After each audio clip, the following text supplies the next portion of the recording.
들어서 같이 인사 나누겠습니다. 사랑합니다. 사랑합니다. 사랑합니다.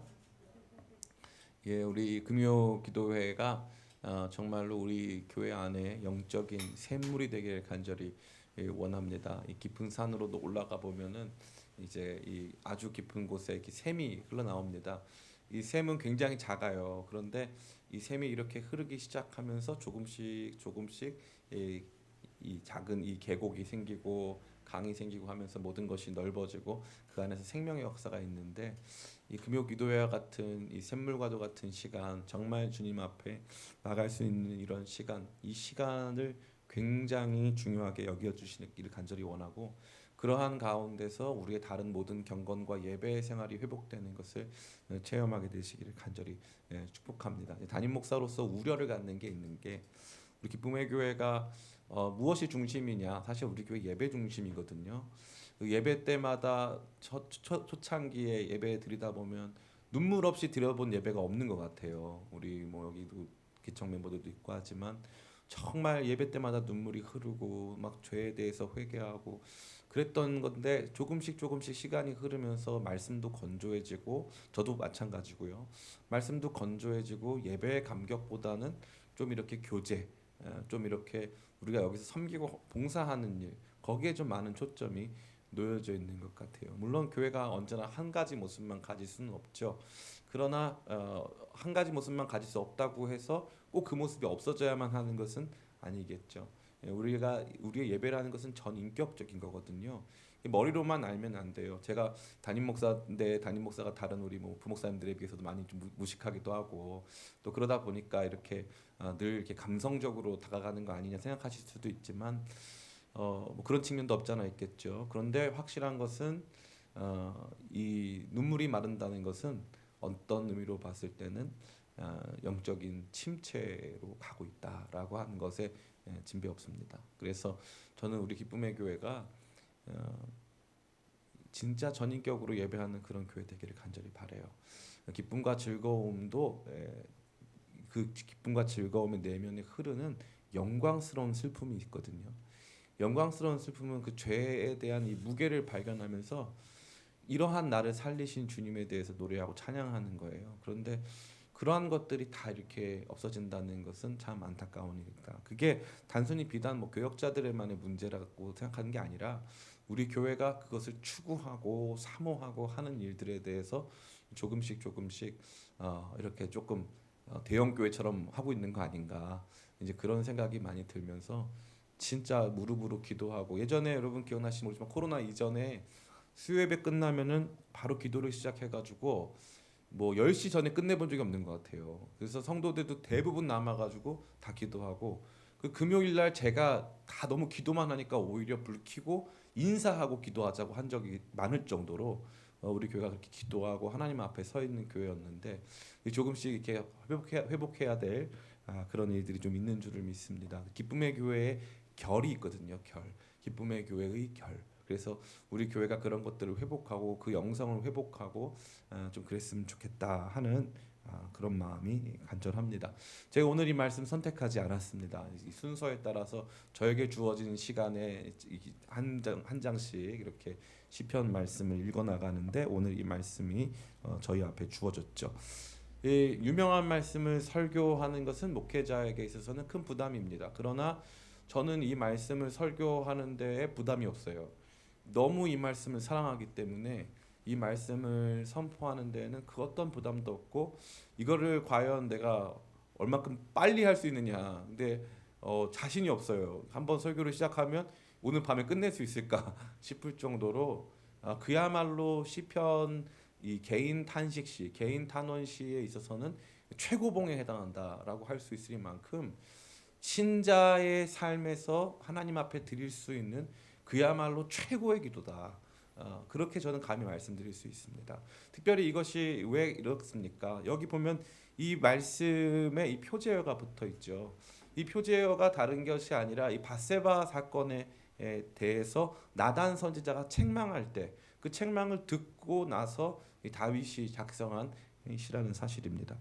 그렇기 때문에 가장 심각한 죄악의 현장에서 자신의 죄가 다 탄로나고 자신이 지금까지 살아왔던 모든 것들이 마치 이 거짓과도 같이 부끄러움 속에 드러나게 된 순간, 그 순간 신자가 보여줄 수 있는 그야말로 가장 아름답고 가장 모범적인 기도의 내용이 바로 이와 같은 기도가 아닌가 하는 생각이 든다는 것이죠. 이것이 우리 가운데 교훈하고 말해주는 내용은 그야말로 풍성하고 찬란하다 할 수 있습니다. 그 가운데 몇 가지 중요한 내용들을 오늘 좀 추려서 같이 짧게 이 말씀 나누어 보는 가운데, 오늘 말씀 제목이 회개한다는 것이라는 한 가지 제목이에요. 회개한다는 것. 회개한다는 것, 그 제목 때문에 제가 많이 고심을 했는데, 이 회개한다는 것이 도대체 무엇인가? 이것을 그냥 단순히 많은 분들은 이 신학적으로 누가 말했다, 누가 말했다 이런 정도로 하고 끝냈는데, 제가 개인적으로 굉장히 존경하는 이 마틴 로이드 존스 목사님이라는 분이 계세요. 제가 그분 책도 굉장히 많이 읽었는데, 제가 그 목사님을 굉장히 좋아하는 이유는 그 목사님은 이러한 종류, 다시 말해 시편의 고백을 다룰 때 단순히 조직 진학적으로 다루지 않았다는 거예요. 신자의 삶에, 마치 그분이 실제 의사거든요.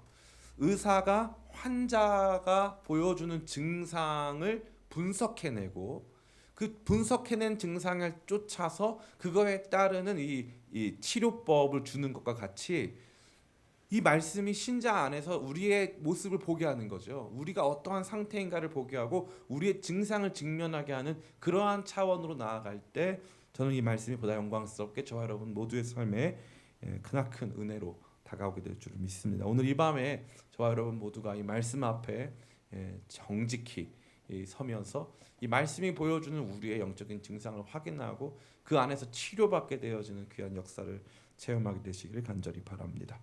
회개한다는 것은 우선적으로 죄로부터 돌이킨다는 것을 의미하기 때문에 이 죄가 어떠한 것인가를 아는 것이 아주 중요합니다. 이 죄에 대한 조직신학적 정의는 그다지 중요하지 않고요. 전혀 중요하지 않다고 해도 과언이 아닙니다. 왜냐하면 그 뭐와 같은 거냐면은 암 환자한테 암이란 무엇인가에 대해서 설명하는 것과 비슷한 거예요. 암 환자한테 지금 중요한 것은 무엇입니까? 물론 당연히 이 암에 대해서 암 환자한테 설명하기를 원하는 사람은 암이 무엇인가에 대해서 공부해야 됩니다. 의사니까. 그런데 암 환자들에게 있어서 중요한 것은 이 암이 내 안에 어디쯤 자리하고 있고 어떠한 증상 속에서 결국 나를 어떻게 만들 것인가 하는 이 지점이 굉장히 중요한 거거든요. 제가 개인적으로 안타깝게 생각하는 것은 많은 목회자들이 이 마치 의사가 다른 의사에게 암에 대해서 가르치듯이, 암에 대해서 얘기해 주듯이 성도들한테 얘기할 때가 있어요. 죄라는 것은 이것이 관역을 빗나간 것이고 이런 얘기들 신앙생활하면서 약 대략 4,500번 정도 듣습니다.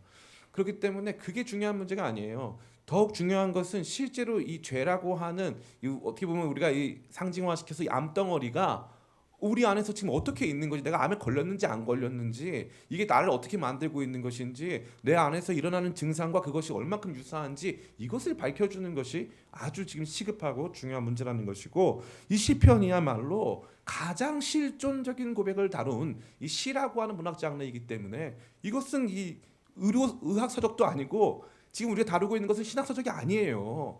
이것은 하나님 말씀입니다. 이 하나님 말씀을 해석하기 위해서 신학이 필요한 것이지, 이 말씀을 대할 때 우리가 아예 그냥 신학적으로만 대한다는 것은, 그것은 성경이 보여주는 풍성함을 온전히 보지 못한다는 사실인 거죠. 이 말씀은 그야말로 저와 여러분에게 죄, 다시 말해 간단하게 설명드려서 영혼의 암덩어리라고 할 수 있는 이 죄가 어떠한 양상으로 그 증상을 발현하고 어떻게 우리를 만들어가고 어떻게 우리를 파괴하는가를 있는 그대로 보여주고 있습니다. 첫 번째, 이 말씀에서 보여주는 죄는 무엇입니까? 바로 죄는 더럽혀지는 것이다 라는 것이죠. 죄를 더럽혀지는 것이다. 그래서 그것을 제일 많이 보여주는 단어가 뭐예요? 지워주소서, 씻어주소서, 이 단어죠. 1절에도 뭐라고 말합니까? 하나님이여 주의 인자를 따라 내게 은혜를 베푸시며 주의 많은 긍휼을 따라 내 죄악을 지워주소서. 죄악은 몸에 묻는 거예요. 마치 여러분이 막 갑자기 오물이 막 몸에 묻듯이 막 더러워지는 거예요. 오염되는 것입니다.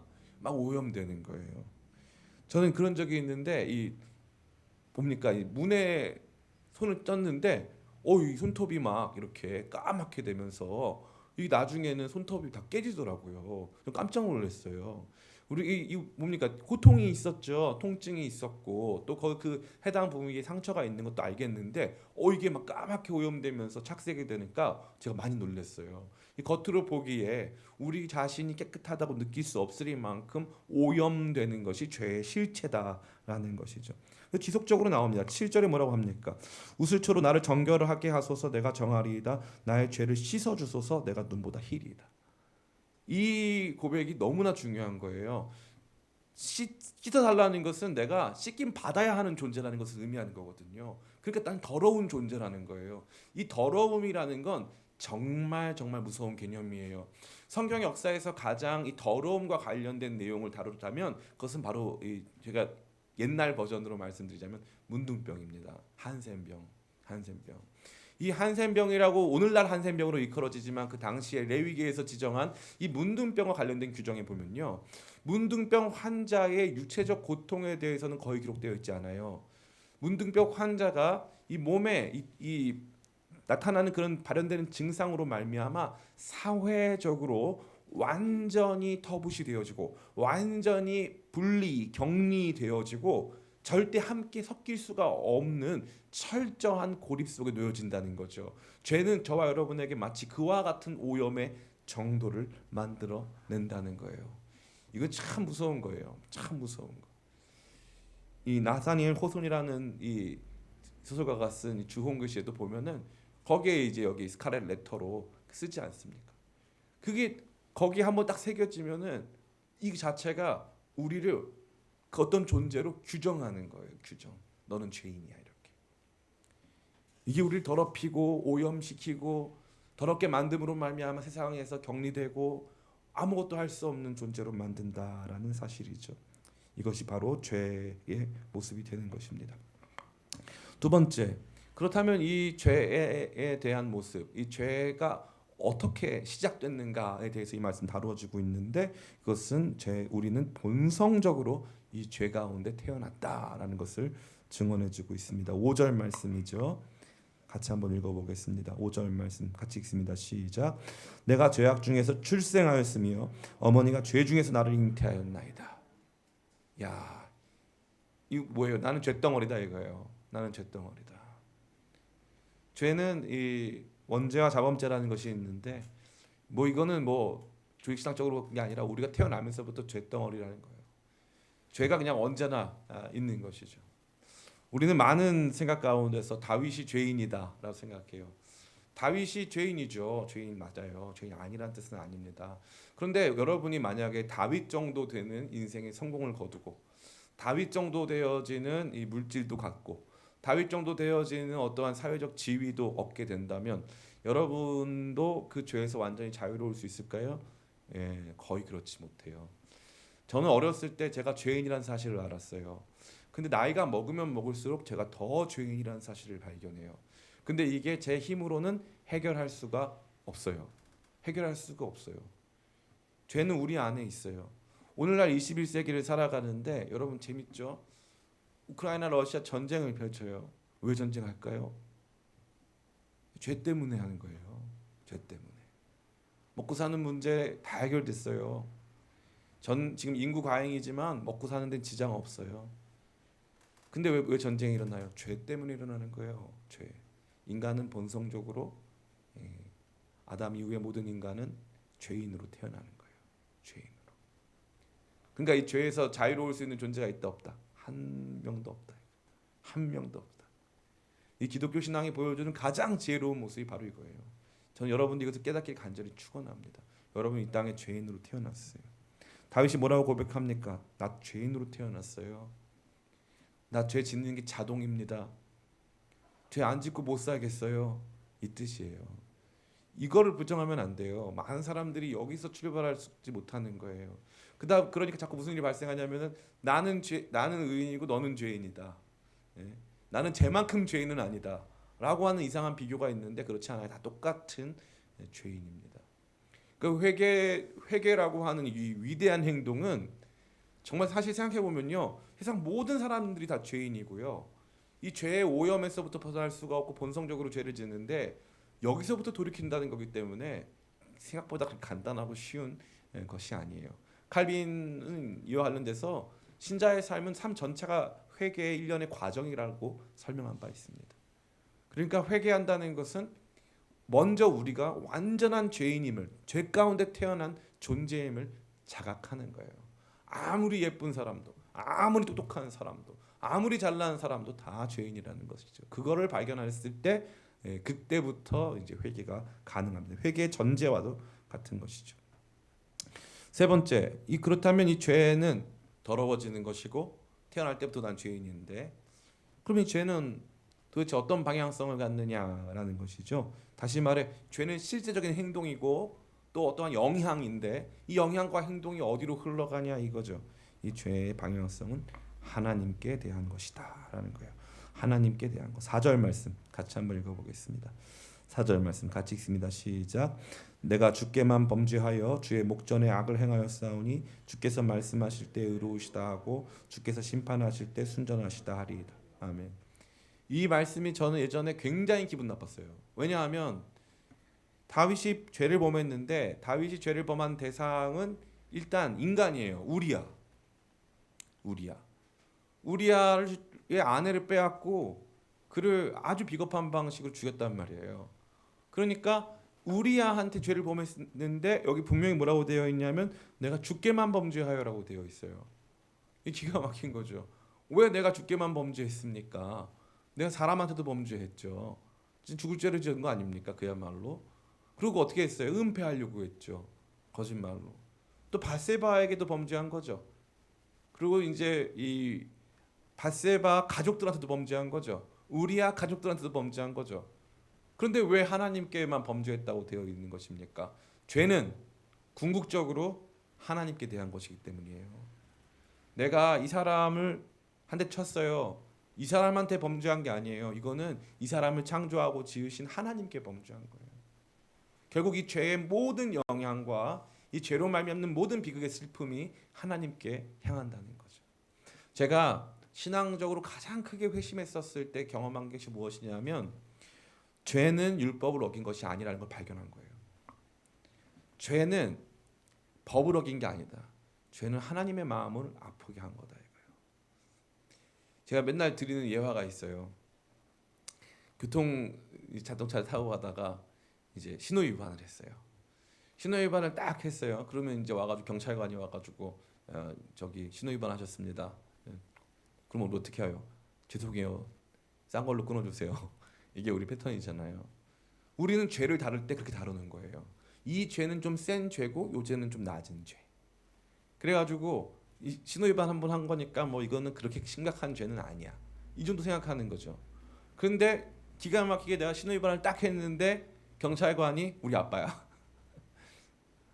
야 이놈 자식아 너 여기서 신호 위반하면 너 자칫하면 사고나 임마. 지금 뭐 하는 거야? 등짝을 막 때리면서 막 너 맨날 이러고 신호 위반하고 다니는 거야? 이러면 큰일 나는 거야. 아 잘못했어요. 아빠가 있는 줄 몰랐지. 그러면 무슨 일이 발생하냐면요. 갑자기 그 전까지는 새겨져 있던 그냥 율법 조문이 그 안에서 이게 갑자기 내가 우리 아빠의 마음을 아프게 하고 아빠를 걱정시키는 사람으로 바뀌는 거예요. 다시 말해 죄의 인격성이죠. 죄의 인격성. 하나님의 마음을 나를 향해서 가지신 하나님의 마음을 아프게 하는 거예요. 아프게 하는 거예요. 가끔 우리 그런 거 보지 않습니까? 이 인질범이 있어요.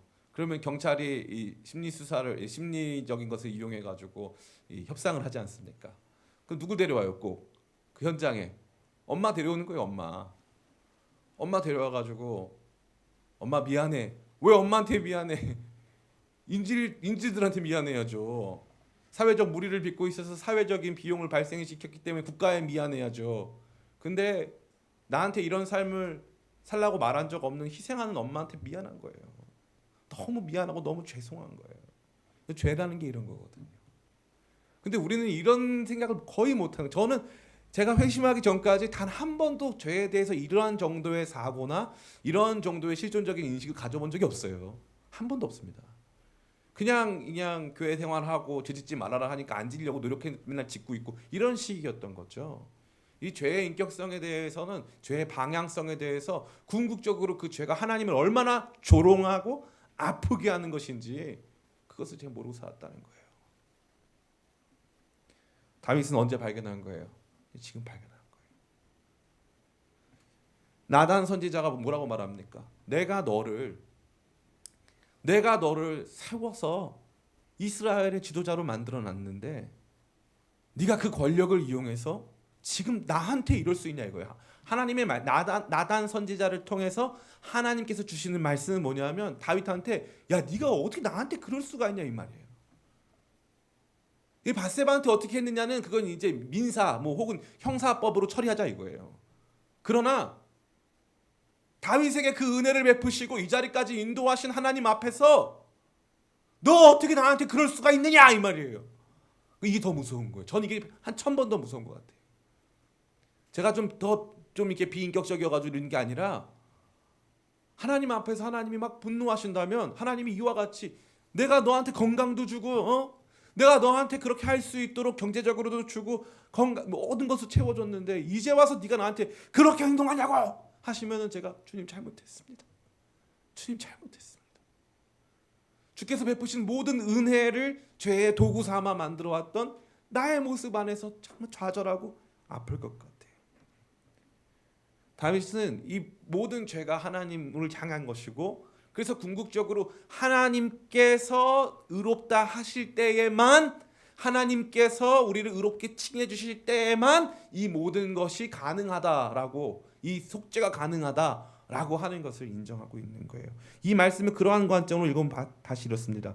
내가 주께만 범죄할 주의 목전에 악을 행하였사오니 주께서 말씀하실 때에만 이라고 만을 붙이는 거예요. 의로우시다 하고 주께서 심판하실 때에만 순전하시다 하리이다. 주께서 말씀하시지 않고서는 내가 의로워질 수도 없고 주께서 심판하실 때 순전하다 하시지 않으면 내가 순전할 수도 없다 이 말이에요. 죄는 하나님께 대한 거예요. 여러분이 짓는 죄가 무엇이든지 그것이 하나님 앞에서 하나님의 슬픔, 하나님께서 그것을 향해서 아픔을 느끼실 만큼의 문제가 된다는 사실입니다. 네 번째, 이게 중요하죠. 죄는 전인격적 고통을 수반한다. 죄는 전인격적 고통을 수반한다. 여기 보면요 이렇게 되어 있어요. 8절 말씀 같이 한번 읽어볼까요? 8절 말씀 같이 읽습니다. 시작. 내게 즐겁고 기쁜 소리를 들려주시사 주께서 꺾으신 뼈들도 즐거워하게 하소서. 아멘. 주께서 꺾으신 뼈, 이 꺾으신 뼈라고 하는 표현은 이제 이 다윗이 주로 이제 이 속죄하는 또 하나님의 임재가 느껴지지 않을 때 자신의 죄악을 회개할 때 자신의 육체적 상태를 고백할 때 많이 등장하는 표현이죠. 그러니까 이 과정에서 다윗이 어땠다는 거예요. 이 과정에서 실제로 하나님의 임재가 느껴지지 않는 그 하나님과 괴리된 그 상태 속에서 육체적으로도 그렇게 행복하지 않았다는 거예요. 죄악으로 말미암아 정말 마음에 고통이 찾아오는 거예요. 11절 말씀 나를 주 앞에서 쫓아내지 마시며 주의 성령을 내게서 거두지 마소서. 12절 주의 구원의 즐거움을 내게 회복시켜 주시고 자원하는 심령을 나를 붙드소서. 여기 보면요 다 뭐라고 되어 있어요. 여기 보면은 이 모든 내용들이 하나님과의 관계 단절로부터 비롯되어서 영적으로 고통하고 신음하고 있는 자아를 발견하는 데서부터 비롯되는 거예요. 너무나 중요한 거죠. 이게 우리 안에서 회개할 때 우리가 죄에 대해서 직면하게 되는 내용이에요. 죄는 우리에게 전인격적 고통을 주는 거예요. 그 가운데 특별히 그 전인격적 고통이 하나님과의 관계 단절에서부터 시작된다는 것을 지속적으로 말하고 있는 것이죠. 그래서 하나님 앞에서 설 수 없는 죄인이기 때문에 하나님과 멀어지고 하나님께서 내 안에 정한 영을 거두어 가시고 하나님께서 나와 함께 하신다는 약속을 조금씩 가져가 주시면서 이 그때부터 느껴지는 불안과 심리적인 불안과 공포가 엄습해 오고 두려움이 찾아온다 이 말이에요. 누가 대표적입니까? 사울이 그랬죠. 사울이 성령이 떠나가니까 사울도 성령 받은 적 있어요. 그래서 사울에게 일어난 일에 대해 속담이 있죠. 사울도 선지자 중에 있더냐라는 속담이 있어요. 사울도 성령 받아서 선지 활동한 적이 있습니다. 그런데 그 사울에게서 성령이 떠나가니까 악령이 임하기 시작했어요. 고통이 임했죠. 육체적으로 고통이 늘 있었어요. 머리가 아팠고 늘 뭔가 답답했고 그런데 그 고통 가운데서 적극적으로 해결하지 않았죠. 왜요? 회개하지 않았거든요. 이러한 증상들이 우리 가운데 나타나는 거예요. 그 죄가 우리를 더럽히죠. 존재적으로 더럽히는 거예요. 더러운 존재로 인식하게 하는 거예요. 죄는 우리를 정죄하게 해요. 그래서 끊임없이 너는 더러운 존재야. 자격이 없어. 너는 초라해. 너는 아무것도 아니야. 라고 계속적으로 우리 가운데 암묵적으로 말을 해오는 거예요. 그래서 씻겨지지 않으면 안 되는 죄악이 여러 우리의 몸에 다 묻어 있는 거죠. 근데 이것은 우리 안에서 본성적으로 타고난 것이고 본성적으로 내재되어 있던 것이 발현된 거예요. 발현된 거. 그래서 애들이 욕을 잘 배워요? 아니면 예쁜 말을 잘 배워요? 욕을 잘 배웁니다. 자동이에요. 예, 자동입니다. 그리고 죄는 누구를 향한 것이다? 결국 하나님께 대한 것이다. 죄의 방향성은 결국 하나님께 대한 거예요. 하나님의 마음을 아프게 하고 하나님을 죽이는 것이죠. 제가 이와 관련돼서 맨날 드리는 말씀이 죄는 하나님을 죽이는 것이다라고 하는 건데, 하나님께 대한 폭력성, 하나님께 대한 이 것들, 이 죄를 이렇게 설명하지 않으면 그 다음부터 문제가 굉장히 많이 생겨요. 죄와 하나님과 연결점을 두지 않으면은 그 다음부터는 우리의 모든 죄에 대한 관념은 윤리로 전락합니다. 안식일 지켰냐 안 지켰냐 이런 거죠. 다 윤리예요. 그 다음에 그 윤리로 전락돼 있으면 그건 구약이고요. 신약에서 그 본질이 밝혀지는데 예수님을 십자가에서 죽이는 거예요. 하나님의 아들을 십자가에서 죽이는 거. 이게 바로 죄의 가장 극명한 모습이에요. 하나님 죽이는 거. 하나님을 마음에 두기 싫어하는 거예요. 하나님의 통치를 거부하는 겁니다. 그렇기 때문에 하나님의 통치를 거부하고 하나님의 존재를 원하지 않기 때문에 하나님께서 원하시는 것들을 싫어하고 하나님께서 원하시는 것들 대신 다른 것으로 대체하려고 하는 것이죠. 죄에 대한 죄의 방향성, 죄가 하나님께 대한 것이라고 하는 이러한 관심은 여러분 모두에게 정말 중요한 것이고 여러분 신앙생활에 있어서 가장 중요한 것이라고 해도 과언이 아닙니다. 또한 죄는 전인격적 고통을 수반하는데 특별히 하나님과의 단절에서부터 비롯되어서 우리 육체적인 고통도 야기하고 정신적인 고통도 야기하고 영적인 고통도 야기한다는 거예요. 자, 그렇다면 목사님, 이 죄에서 우리가 어떻게 벗어날 수 있습니까? 오늘 이 말씀이 이 죄에서부터 벗어나는 신자의 가장 정당하고 타당한 모습, 하나님께서 원하시는 우리의 태도를 보여주고 있어요. 첫 번째, 참다운 회개, 진짜 회개한다는 것의 본질이 뭐냐? 은혜에 의존한다 이거예요. 은혜에 의존한다. 우리 1절과 2절이죠. 같이 한번 읽어보겠습니다. 시작. 하나님이여 주의 인자를 따라 내게 은혜를 베푸시며 주의 많은 긍휼을 따라 내 죄악을 지우소서. 나의 죄악을 맑게 씻으시며 나의 죄를 깨끗이 제하소서. 아멘. 하나님께서 내 죄를 씻어주시는데 그 근거가 뭐냐 이거예요. 내가 찢김 받아야 할 이유가 있나요? 그래도 하나님 제가 왕이니까 좀 씻어주세요. 하나님 제가 그래도 체면이 있지 이렇게 망가지면 안 되니까 좀 씻어주세요. 저 좀 불쌍히 여겨주세요. 아니에요. 다윗이 이 회개를 할 수 있는 가장 중요한 근거는 하나님의 긍휼이에요. 하나님의 긍휼. 하나님은 여러분을 긍휼히 여기신다 안 여기신다? 여기신다. 긍휼히 여기신다. 하나님 여러분 불쌍히 여기신다 이거예요. 앞서 말씀드린 바와 같이 저에게 있어서 이제 이 신앙적인 변화와 회심에 있어 제일 중요한 측면이 한 가지가 이 죄에 대한 것이었어요. 죄의 인격성, 죄의 방향성. 죄가 정말 하나님께 향하고 있었고 사실 나는 내가 저지르는 죄악은 하나님을 죽이려고 하는 하나님께 대항하는 하나님의 마음을 아프게 하는 그러한 것을 이제 발견한 거죠. 그리고 나서 제가 발견하게 된 것이 바로 이 하나님은 나를 긍휼히 여기신다는 거예요. 나를 사랑하신다. 긍휼히 여긴다는 게 사랑한다는 뜻이에요. 우리는 이거 되게 싫어해요. 현대 사회에서 너 나 지금 불쌍히 여기는 거야? 너 지금 동정하는 거야? 막 이래요. 그죠? 야, 너 많이 힘들다며? 아니, 나 안 힘든데? 괜찮은 척해요. 나 잘났는데? 나 건강한데? 제가 보니까 제가 운동을 안 하는 여러 가지 이유가 있는데 운동하는 사람들이 저보다 병원 많이 갑니다. 제 주변에 최근에 이 바디 프로필을 찍은 목사님이 있거든요. 맨날 저를 만나자고 해요. 그럼 제가 이제 만나줘요. 그럼 저는 집에서 오는 대부분 저는 똑같아요. 패턴이 집에서 오는 길이거든요. 그러면 그 목사님은 대부분 똑같아요. 병원 갔다 온대요. 밖으로 보여지는 몸은 엄청 좋은데 안엔 다 썩었어요. 그래가지고 병원 가가지고 다 여기도 뭐 관절 어디가 아프고 여기도 아프고 그리고 뭐 많이 먹어가지고 뭐 무슨 뭐 불균형이 일어나가지고 어디가 아프고 그래서 맨날 어디 아파서 병원 가더라고. 너무 안타까웠어요. 제가 뭐 그분 놀리려고 하는 말씀인데요. 그런 것도 있겠지만 이 부분 안에서 우리가 반드시 알아야 될 것이 무엇이냐면 당당한 내 모습, 잘난 내 모습을 사람들이 우리가 알아주길 바라잖아요, 사실. 근데 그렇지 않거든요. 우리는 다 엄밀히 말해서 어떤 줄 알아요? 우리는 다 동정받고 싶어요. 많이 힘들었지. 야, 너 고생 많다. 이거 듣고 싶단 말이에요. 물론 내가 원할 때 듣고 싶겠죠. 그런데 근본적으로 우리가 지나온 삶, 우리가 살아가는 삶의 무게 앞에서 누군가 내 삶을 긍휼히 여겨줬으면 하는 마음이 있는 거예요. 근데 하나님은 우리를 어떻게 보신다? 긍휼히 보신다 이거예요. 아니 지금 우리야 죽였는데 불쌍하면 우리야가 불쌍하지. 예? 그리고 요번에 태어난 아이가 있단 말이에요. 지금 요 당시엔 아이가 있었거든요. 걔가 죽어요.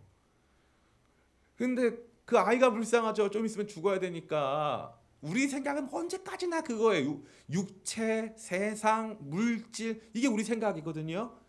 근데 하나님의 긍휼히 여기시는 사람은 지금 죄를 지었는데 안 지은 척하고 있는 다윗이에요. 죄가 자기를 지배하고 이렇게 괴물이 될 정도로 하나님 찬양하고 자기가 이 사울만 죽이면 자기 인생에서 고통이 끝나는 걸 알면서도 자기가 하나님 때문에 못 죽인 거 아닙니까? 사울을 사랑해서 못 죽인 게 아니고 하나님을 사랑해서 못 죽였단 말이에요.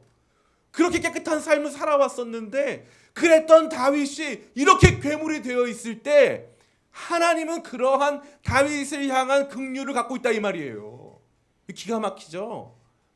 제가 놀란 이 하나님의 사랑의 깊이, 넓이, 높이 이거예요. 저는 이게 너무 많이 생각이 들어요. 너무 많이 생각이 들어요. 하나님 우리 긍휼히 여기세요. 손에 막 피가 부들부들 가인이요 동생을 죽이고 막 숨겼어요. 근데 하나님 어떻게 한 줄 아세요? 가인이 막 이제 나는 세상을 유리하면서 모든 사람이 날 죽일 거라고. 그렇지 않을 거라고. 그렇지 않을 거라고. 하나님은 우리를 불쌍히 여기십니다. 하나님의 긍휼이 우리를 하나님의 시선, 우리를 바라보시는 하나님의 시선. 뭐 센 척하고 잘난 척하고 누구 미워하면서 내가 그나마 뭐 낫다고 생각하고 있는 우리의 그렇게 초라하고 이 비참한 현실을 하나님께서 바라보실 때 불쌍히 여기신다 이 말이에요. 불쌍히 여기신다. 긍휼히 여기신다. 참 다윗이 무서운 게 다윗은요 정확하게 하나님 마음을 알아요. 정확하게. 자기가 그 상황이 됐을 때 뭐 할 수 있다는 걸 아냐면 회개할 수 있다는 걸 알아요. 그럼 이 회개를 그냥 언제나 내 마음대로 이용할 수 있다고 본 게 아니에요. 그 착각에 그러면 신앙적 레벨이 다른 거예요. 우리랑. 다윗은 하나님과 교통하는 사람이니까 근본적으로 하나님이 나를 향해서 가지신 마음이 뭔 줄 아는 거예요. 그보다 사랑이다. 사랑이다. 제가 여기서 변화됐어요. 죄에 대한 감각이 생겼는데 나를 향한 하나님의 사랑을 몰랐다면 저는 지금도 율법주의자였을 거예요. 그런데 죄가 얼만큼 큰지를 발견한 다음에 이러한 죄인도 품으시고 안으시고 싸매시고 혼내키시긴 하시지만 결국에는 고치시는 하나님의 크신 사랑, 크신 은혜, 그분의 긍휼을 알고 나니까 내 삶이 하나님한테 심판받았다. 하나님 나 싫어하신다. 그런 생각이 가득했던 사람이거든요. 근데 아니에요. 근데 아니에요. 하나님 나 사랑하신다. 사랑이 시작이에요. 사랑이. 회개의 출발은 바로 거기에 있는 거예요. 회개의 소망, 회개의 근거, 그 모든 것은 하나님께서 스스로 선포하신 자신의 어떠함, 그 뭐예요? 나는 여호와라. 은혜롭고 자비롭고 긍휼이 풍성한 여호와다. 하나님은 자기 자신을 사랑의 이름으로 선포하셨어요. 하나님 여러분 사랑하시는 줄 믿습니다. 회개는 너 얼만큼 회개하는지 내가 보고 너 용서해 줄게. 너 죽었어. 너 가만히 있어봐. 너 큰일 났다. 너 이렇게 하시는 분 앞에 가는 게 아니에요. 회개는 나 때문에 울고 있는 분한테 가는 거예요. 내가 너무 불쌍해서 나 때문에 울고 계신 분한테 가는 거란 말이에요. 절대 회개하지 않으려고 하는 아이처럼 너 그랬어? 그러면 절대 안 그랬어. 몰라. 싫어. 그러고 있는 그 아이를 보면서 그 애가 미운 게 아니라 에이구 왜 그랬어? 괜찮아. 괜찮아. 근데 그 아이의 그 견고하고 이 강팍한 마음을 보면서 울고 있는 그 엄마의 마음인 거예요. 괜찮아. 너 그렇게 안 강해도 괜찮아. 괜찮아. 울어도 돼. 괜찮아. 다윗은 정확하게 그것을 이해한 것입니다. 하나님의 은혜, 이 은혜가 우리 모두로 하여금 날마다 회개할 수 있는 영광스러운 영적 회복 탄력성의 근거입니다. 하나님의 은혜를 신뢰하세요. 하나님의 은혜를 의존하세요. 그거 붙드세요. 하나님 사랑이다. 붙드세요. 너희 죄가 주홍같이 붉을지라도 눈같이 희게 해주시겠다 약속하셨어요. 주홍같이 붉을지라도 눈같이 희게 해주시겠다 약속하신 그 주님을 의지해서 날마다 우리 가운데서 우리를 파괴하는 암덩어리와 같은 죄악들을 주님 앞에 내어놓고 주님 왜 저는 이게 안 되죠? 주님 저는 왜 날마다 이런 모습이죠? 주님 왜 저는 아직까지 이렇게 멈춰있죠? 제 마음은 왜 강팍하죠? 왜 저는 거짓의 예배를 드리고 있죠? 왜 주님 저는 가짜로 신앙생활하면서 잘하고 있는 척을 할까요? 주님 왜 저는 제 마음 안에 있는 이 분노와 고통을 왜 저 자신이 컨트롤할 수 없을까요? 주님 저를 불쌍히 여겨주세요. 나갈 수 있는 모든 비결이 바로 이 하나님의 은혜에 담겨 있다는 거예요. 은혜를 경험한 사람이 결국 변화의 주역이 되는 것입니다. 하나님의 은혜를 여러분 깊이 사모하고 깊이 의존하게 되시기를 예수님의 이름으로 축원합니다. 두 번째는 이 회개한다는 것. 이 회개는 그러면 하나님의 은혜에 의존해서 어떻게 하는 거예요? 하나님의 속죄 시스템으로 들어가는 거예요. 하나님께서 죄를 씻어주시는 시스템으로 들어가는 거예요. 이 말은 뭐냐 하면은 내가 아무리 큰 죄를 지었어도 일단 하나님은 우리를 향한 선의, 우리를 고치시고 우리를 용서하실 선의를 가지고 계시며 동시에 그렇게 우리를 씻을 수 있다 없다? 있다는 거예요. 있다는 거예요.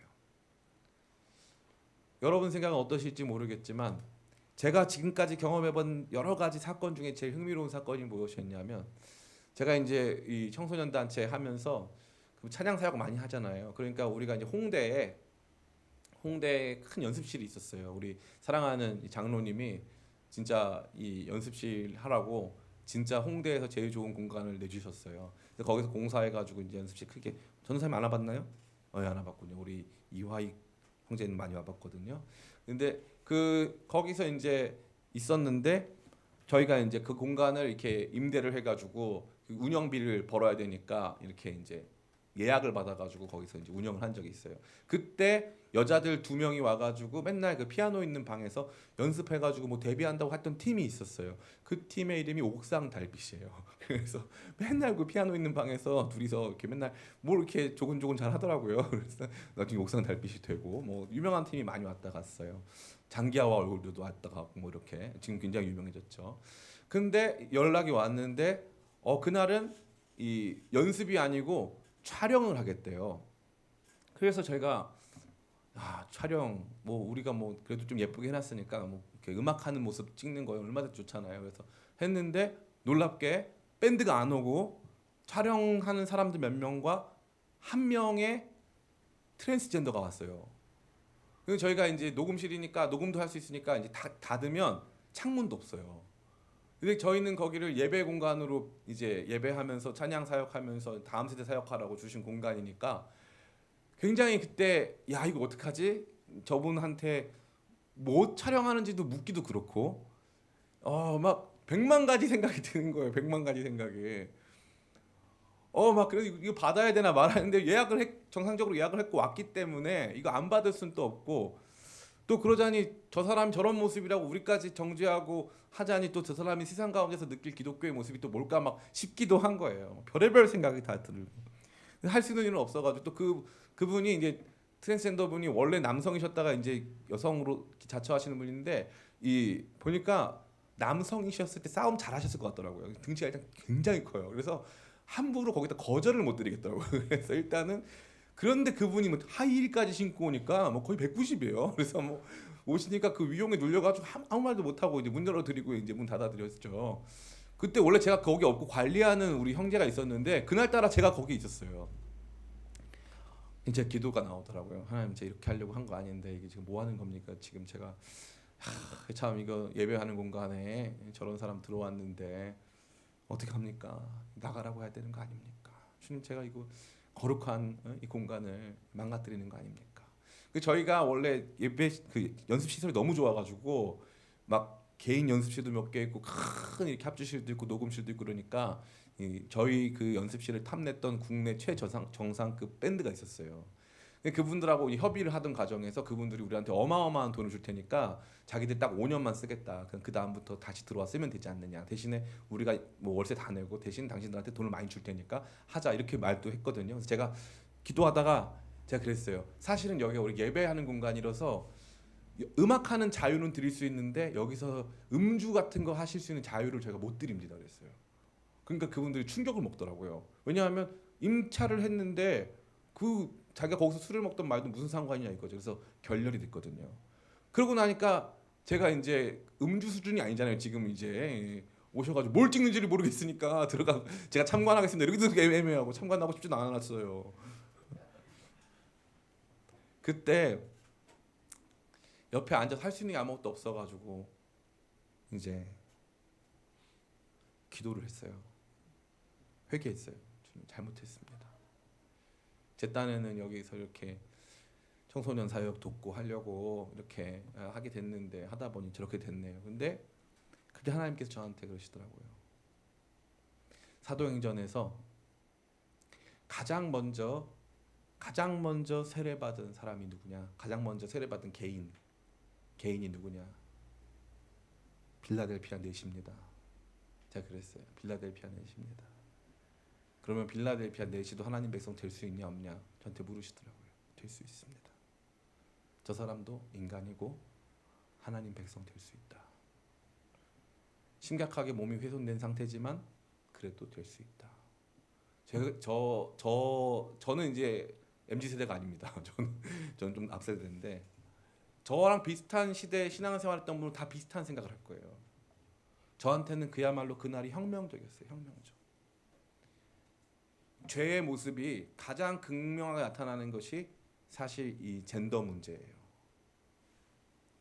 젠더 문제는 하나님의 규정, 하나님이 사람을 남자와 여자로 만드신 이 규정을 깨면서 하나님을 부정하는 거예요. 하나님을 부정한다는 건 하나님을 죽인다는 거죠. 내 삶에서 하나님은 더 이상 아무런 의미가 없어라는 것을 전 인격, 전 존재로 보여주는 거예요. 그런데 저는 그런 사람들은 그때는 진짜 그랬어요. 구원 못 받는 줄 알았어요. 구원 없다 생각했어요. 그런 사람들은 영원한 지옥의 자녀라고 생각했어요. 정말로 그렇게 생각했어요. 그 당시에는.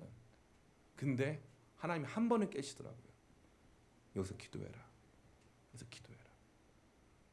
그러고 나서 제가 많이 바뀌었어요. 많이 달라졌어요. 하나님의 대속의 은혜는 모든 사람에게 미칠 수 있어요.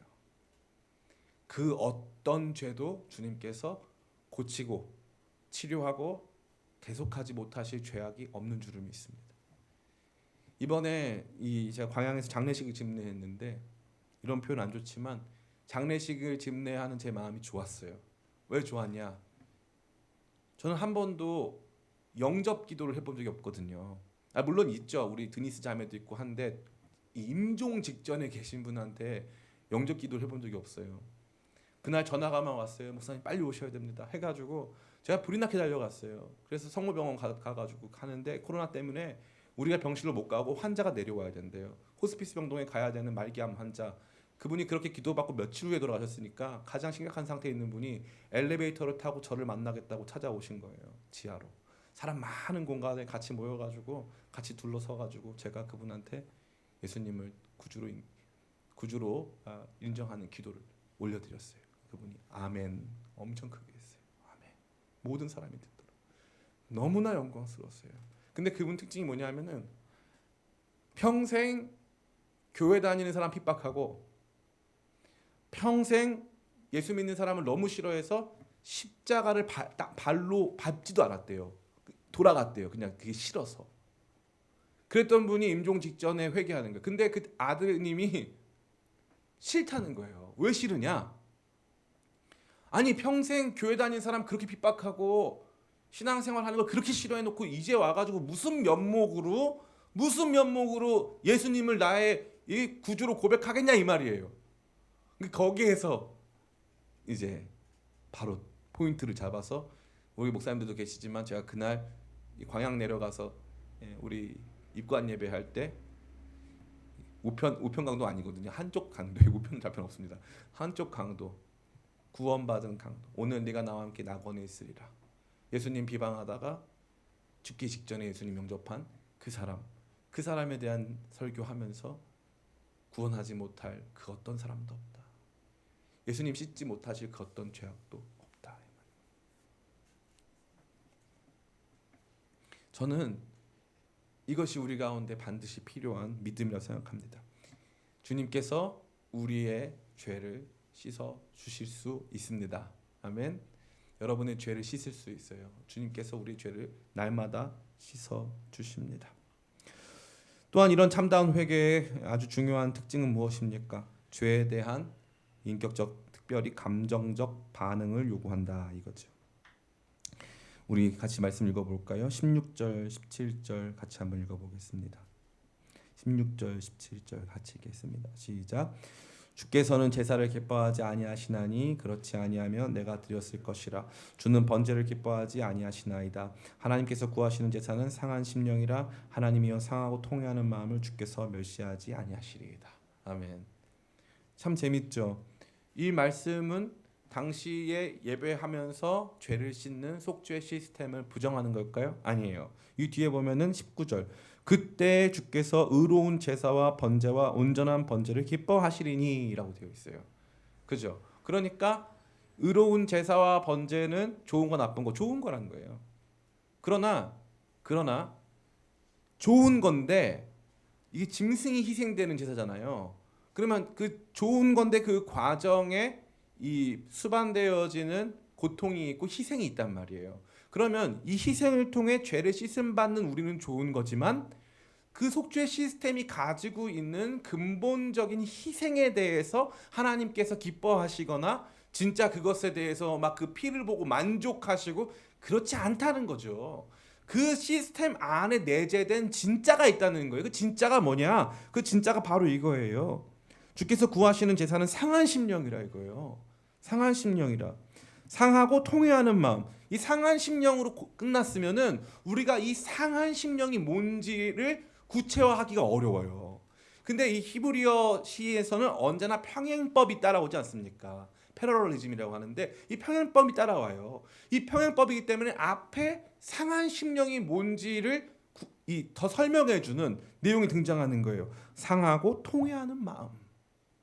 명확하게 나오는 거예요. 통회하는 마음. 회개에 있어서 이 감정의 중요성은 이루 말로 할 수가 없습니다. 왜냐하면 이것이 인격성의 핵심이기 때문이죠. 단순히 죄를 이제 안 짓는 거 중요하죠. 죄에 대해서 자각하고 죄에 대해서 돌이키고 죄에서 멀어지는 거. 그럼 그 과정에서 죄다. 빨리 도망가야지. 이거는 뭐라고 그랬어요? 이게 율법주의라니까요. 율법주의는 언제나 모든 것에 비인격성을 요구하는 거예요. 하나님은 비인격이어야 돼요. 그게 편하거든요. 정한 규칙이 있는데 규칙대로 가야 될 거 아닙니까? 이거예요.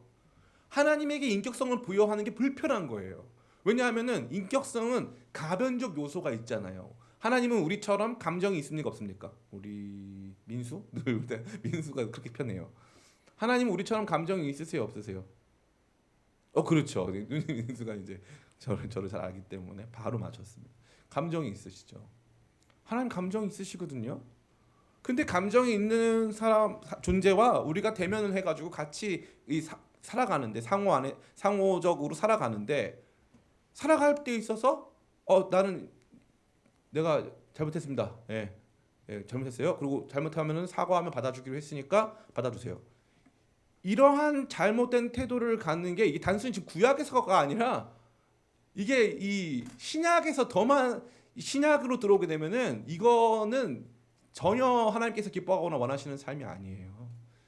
하나님과 교제하고 거하고 그분의 성령을 우리 안에서 이 멸시치 않으려고 하는, 성령을 소멸치 않게 하려고 하는 이 거룩한 경건의 모습이 우리 가운데 회복되어야 하는 것인데, 이 상한 심령, 이 통회하고 자복하는 마음, 죄로 말미암아 슬퍼하는 이것은 너무너무 중요한 거예요. 너무너무 중요한 거예요.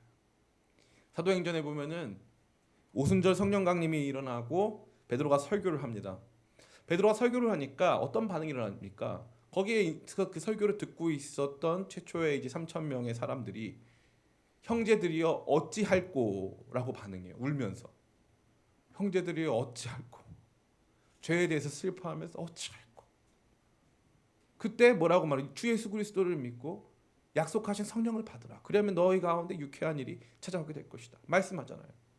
그러니까 성령 받고 나니까 다 회복되죠.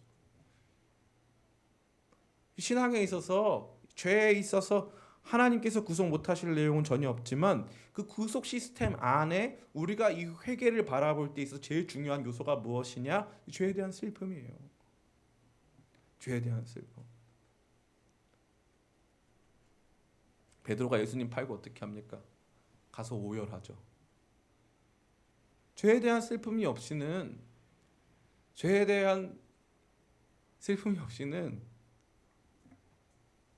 사실 죄를 심각하게 여기는 것도 아니에요. 목사님 저는 근데 잘 안 돼요. 네. 그게 왜 안 되는 줄 아세요? 그게 안 되는 이유가 뭐냐면은 우리 심령이 강팍해지기 때문이에요. 그래가지고 예전에 죄에 대한 민감성, 하나님과 교제 안에서 기쁨을 누리는 그 감격이 있었는데 이게 계속적으로 안 되니까 마치 이 감정이 없는 게 더 견고한 신앙인 것처럼 생각할 때가 많이 있는 거예요. 아니에요. 이거는 우리가 그렇게 믿고 싶은 거예요. 그렇지 않아요. 끊임없이 우리 마음 가운데 죄에 대한 슬픔, 이 죄가 가지고 오는 비참한 우리 자신의 모습에 대한 발견, 그것으로 말미암는 돌이키고자 하는 이 거룩함에 대한 소욕이 있어야 하는 거예요. 마지막은 무엇입니까? 건강하고 온전한 삶에 대한 기대까지 있다는 거예요. 참 재밌죠. 참 재밌는 표현인데 같이 한번 읽어보겠습니다. 14절, 13절, 14절 같이 한번 읽어보겠습니다. 시작. 그리하면 내가 범죄자에게 주의 도를 가르치리니 죄인들이 주께 돌아오리이다. 하나님이여 나의 구원의 하나님이여 피 흘린 죄에서 나를 건지소서. 내 혀가 주의 의를 높이 노래하리이다. 15절. 주여 내 입술을 열어주소서. 내 입이 주를 찬송하며 전파하리이다. 아멘. 우리는 여기까지 보면은 어떻게 볼 수 있냐면은 솔직히 이거 답이 좀 너무한 거 아니야? 왜냐하면은 회개하면은 주님 어디서 이 죄인이 할 말이 이렇게 많아가지고 그 전문 용어로 이렇게 쌔바닥이 길어 이렇게 되잖아요, 그죠? 이렇게 할 말이 이렇게 많아. 예? 아니 죄 지은 놈이 이렇게 할 말이 많으면 어떡해? 이게 우리 생각이에요. 그러니까 죄에 대해서 죄가 엄청 무서운 거고 우리 안에서 우리를 고통스럽게 하고 힘들게 하는 거고 하나님의 은혜에 의존해 가지고 뭐든지 다 사하실 수 있는 주님 앞에 그분의 긍휼 가운데 나아가면서 엎드려 가지고 그냥 주님 잘못했습니다 하고 말아야 될 건데 그 뒤에 일어날 회복까지 그 뒤에 일어날 변화까지 예측해서 하나님께 약속한다. 마치 하나님께 거래하는 거 아닙니까? 라고 우리가 생각하기 쉽다는 거예요. 그러나 다윗의 의도, 다윗의 태도는 전혀 그런 것이 아닙니다. 이것은 무엇입니까? 이것은 주께서 나를 얼마나 능력 있게 회복시킬 수 있느냐에 대한 확고한 믿음에 근거하고 있는 거예요. 나 같은 죄인도 주님이 살리시고 나면 내가 주님 찬송할 것이고 그럼 많은 사람들이 주께 돌아올 것을 믿는 거예요. 이거 나쁜 거다? 아니 좋은 거예요. 좋은 거예요. 상하고 통회하는 마음에서 시작하여서 거룩한 기대까지 나가는 거죠. 이 회개가 이와 같이 아주 총체적이에요. 회개는 날마다 이러한 죄에 대한 절망에서부터 속죄에 대한 희망까지 나아가는 거예요.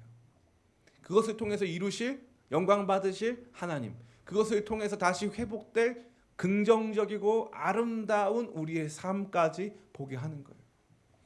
회개가 단편적으로 끊임없이 이 슬픔에만 머물러 있을 수 없는 이유가 바로 여기에 있는 것이죠. 사랑하는 성도 여러분, 여러분 혹시 이 말씀이 기억나실지 모르겠어요. 이 나단 선지자가 와서 이렇게 말한 다음에 이 아이가 병에 듭니다. 아이가 그 바세바와 이 다윗 사이에서 태어난 아이가 병이 드니까 다윗이 어떻게 하냐면은 가서 금식을 해요. 식음을 전폐하고 금식을 했는데 아이가 죽었다는 얘기를 딱 듣고 이 신하들이 수근수근 거리는 거 듣고 아이가 죽었냐고 물어본 다음에 아이가 죽고 나니까 다시 딱 씻고 가서 밥 딱 먹습니다. 그러고 가서 뭐라 그래요? 나는 저에게 가려니와 저는 나에게 올 수 없으니 하나님께서 이 모든 일을 심판하실 것이다 하고 자기는 자기 일을 합니다. 자기 일을 해요. 그러고 나니까 하나님께서 두 번째 태어난 아들 여디디야 하나님께서 기뻐하시는 자라고 말씀하시고 다윗이 말한 것처럼 솔로몬으로 성장하는 거예요. 재밌죠?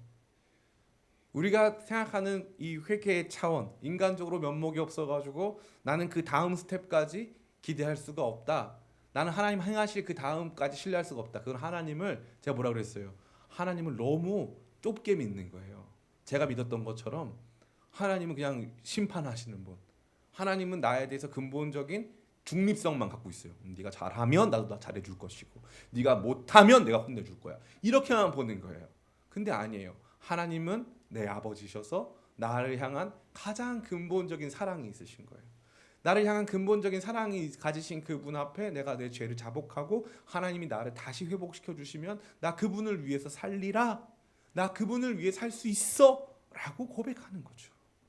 그러니까 절망에서 희망으로 나가는 거예요. 완전한 자포자기에서 엄청난 기대와 소망까지 이르는 것이 회개의 능력입니다. 회개를 여러분 간과하지 마세요. 그리고 회개를 너무 부정적인 것으로 여기거나 우리 목사님 맨날 회개만 강조해 그렇게만 생각하지 마세요. 이 회개가 어떻게 보면 여러분을 가장 건강하게 만들고 여러분을 정말 하나님의 긍휼에 의지해서 하나님의 거룩한 속죄의 능력을 신뢰하게 만들고 그 가운데서 우리의 몸과 마음과 삶을 회복시키는 가장 좋은 믿음의 첩경임을 발견하는 저와 여러분에게 간절히 바랍니다. 이제 말씀 마칩니다. 제가 목회하면서 지난 6년이죠. 지난 6년 바치고 이제 7년 만 7년이 지났거든요. 2015년 1월에 이제 시작했으니까 만 7년하고도 이제 한 6개월 정도가 지나고 있습니다. 목회 처음 시작할 때 저에게 있어서는 늘 이게 관건이었어요. 어떻게 하면 하나님 만족시켜 드릴 수 있을까? 하나님 어떻게 하면 만족시켜 드릴 수 있을까? 이게 늘 제 관심사였어요. 그런데 우리는 하나님 만족 못 시킵니다. 우리는 하나님 만족시키는 존재가 아니에요. 우리가 뭘 했을 때 하나님이 야, 너 잘했다. 야, 너 이럴 줄 알고. 너는 100점. 야, 너는 좀 못했으니까 너는 90점. 이게 우리 생각이죠? 그렇지 않아요. 그렇지 않아요. 하나님은 우리 존재만으로도 만족하세요. 하나님 우리 만드시고 뭐라고 하셨어요? 보시기에 신이 좋으셨다고 했어요. 우리가 걸어다니는 것만 봐도 예쁜 거예요. 우리가 노래하고 웃으면은 그렇게 좋은 거예요. 저 담임 목사인 저한테 목사님 언제가 제일 행복하세요라고 물어본다면 저는 사례 받는 날도 아니고 뭐 성도들이 많이 온 날도 아니에요. 저는 성도님들이 웃을 때, 성도님들이 은혜 받을 때, 그때 죽어도 돼요. 그냥 제 사례비예요. 그냥 아무런 소망이 없어요. 그냥 그럼 된 거예요. 너무 행복해요. 어떤 성도님들이 뭘 잘해내고 누가 뭐 돈을 많이 벌고 저는 전혀 관심 없어요. 성도님들이 웃을 때.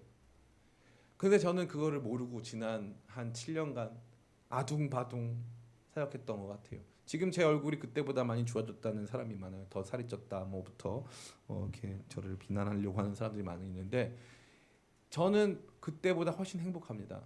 너무 행복해요. 뭘 발견했냐면 나는 하나님을 만족시킬 수 없다. 그냥 하나님이 이미 나를 사랑하시고 내가 기뻐하는 것 감사하는 것만으로 나를 만족하신다. 그럼 내가 그분 앞에서 겪는 제일 큰 두려움이 뭐냐면은 그분은 날 사랑하지 않으시니까 내 죄에 대해서 감추고 내 죄에 대해서 내 죄의 문제에 대해서 하나님께 나아가지 못하는 거. 그러면 내 고통이 더 가중되어지고 하나님께 대한 오해가 커지는 거예요. 가장 비참한 상태가 되는 거죠. 하나님 여러분 사랑하십니다. 은혜와 긍휼이 풍성하신 그 주님께서 원하시는 것은 죄를 지었지만 그분께 나오는 거예요. 그분께 나오면 그분이 씻어주시고 그분이 고치시고 그분이 치료하시고 내 안에 정한 마음 창조하시고 주의 성령을 거두지 않으시고 저와 여러분의 모든 예배를 받으시며 여러분을 깨끗하고 온전케 하시는 것입니다. 하나님을 기뻐하는 것. 그래서 우리 목사님들 강의하시지만 느헤미야 8장에 보면은 백성들이 막 이 수문학 광장에 모여가지고 에스라 학사 에스라가 레위인들과 함께 말씀 전할 때 그 말씀을 깨닫고 다 어떻게 해요? 다 울어요. 다 울어요. 다 울어요. 그게 내 모습이라고 다 웁니다. 그때 뭐가 선포되는 거예요? 여호와를 기뻐하는 것이 너희의 힘이니라. 그 다음에 백성들이 기뻐합니다. 그리고 나서 그들이 이제 마음의 결단해서 우리 가운데 있는 이방 백성들을 몰아내겠습니다. 그 다음에 행동이 나타나는 거예요. 그러니까 이 회개가 그만큼 저와 여러분을 삶을 풍성케 하고 온전케 하며 단순히 그냥 회개 한번 해가지고 그냥 안 하고 싶은 회개 대충 해가지고 넘어가는 게 아니라 진짜 우리 안에 있는 이 죄악들을 주님께 아뢰고 주의 은혜로 주의 보혈로 우리의 삶을 날마다 씻어나갈 때 더 건강해지고 더 온전해지고 더 큰 기대와 소망으로 주여 내 입술을 열어주소서 내 입이 주를 찬송하며 전파합니다 라고 고백할 수 있는 더 위대한 신자의 삶으로 우리를 이끌어가는 가장 위대한 우리 안에서 해야 할 신앙적 행위다라고 여러분 모두에 감히 증거하기 원합니다. 이러한 회개의 자리로 성령의 의지하여 날마다 나아가는 우리 되시기를 예수님의 이름으로 축원합니다.